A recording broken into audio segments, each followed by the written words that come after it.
మరి ఎలా వెళ్తావు? ఆటోలు ఇప్పుడు ఆ బండి చూపించడానికి కదా. ఊరు మేడం, మా ఊరు వెళ్ళాలి మేడం. రైడర్ గుడికి వెళ్ళిపోతాం మేము. అవును, బండి మీదే కదా వెళ్తావు. అంత దూరం బండి మన భయం మేడం. అక్కడ పడితే అక్కడే చిగ్ని పూలు వచ్చి రెడ్డి అన్నాడు. నేను బండి తేనా, నువ్వే తెమ్మాను.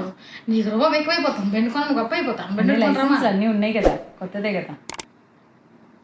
కొత్తదే ఆ కొత్తది ఉన్నాడు భయం కాదు మేడం, ఫస్ట్ కాదు తీయడం బండి, అందుకే భయం పడదు కదా మేడం. అసలు అంత ట్రాఫిక్లో నేను వెళ్ళాను అనుకో మేడం, ఇక్కడ నుండి ఇక్కడ దిగిపోతాయి నాకు. సరే అవన్నీ ఓకే. బల్లి సంగతి ఏంటి? ఊరు వెళ్ళాలి మేడం రేపు. ఊరు లేదా ఏం లేదు. బల్లి తీస్తే 2 రోజులు సెలవు తీసుకున్నావు అనవసరం. బల్లిని పంపించి బయటికి అది రావాలి కదా మేడం. మీరు అలాగే అంతే అలాగే మేడం. అది రాంగ్ నేను ఏడ్చి పెట్టుకు ఎతుకుతాను, కనబడలేదు కదా మేడం. సరే ఏదో ఒకటి నీ ప్రయత్నం వచ్చి